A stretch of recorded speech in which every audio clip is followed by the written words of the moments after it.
people of Summit 12. How y'all feeling tonight? There's nothing as inspiring as being surrounded by people who like the same things you do. You know? That's inspiration to me.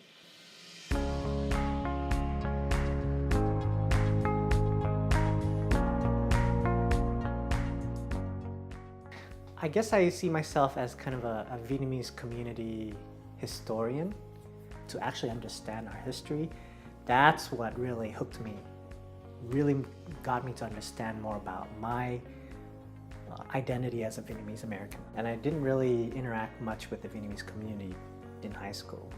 And then in college, I went to UCLA in 2000.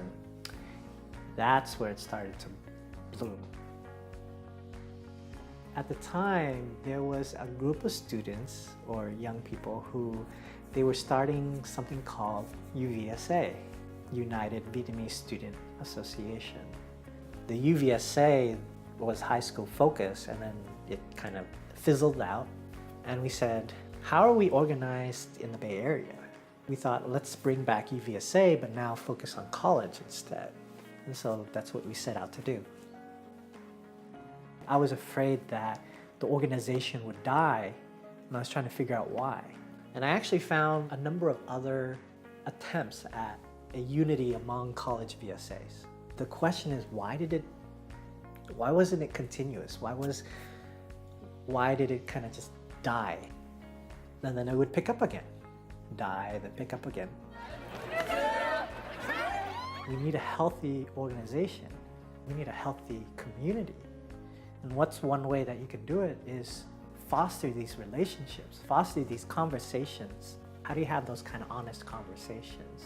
That was my personal hope for what the summit would be, is a forum, a conversation. It comes down to a lot of them just argue with their parents over a number of things. But how do you express that, especially when most of us in this generation, our vocabulary, Vietnamese language is very limited. Because we're students, because we go to college, we're learning new things about the world, and we're continuously testing those ideas against our identity. And so we do have something to contribute to the table. For many of these new officers, when I speak to them, I mean, it resonates with them because they themselves experience that, you know, the need to raise our voice.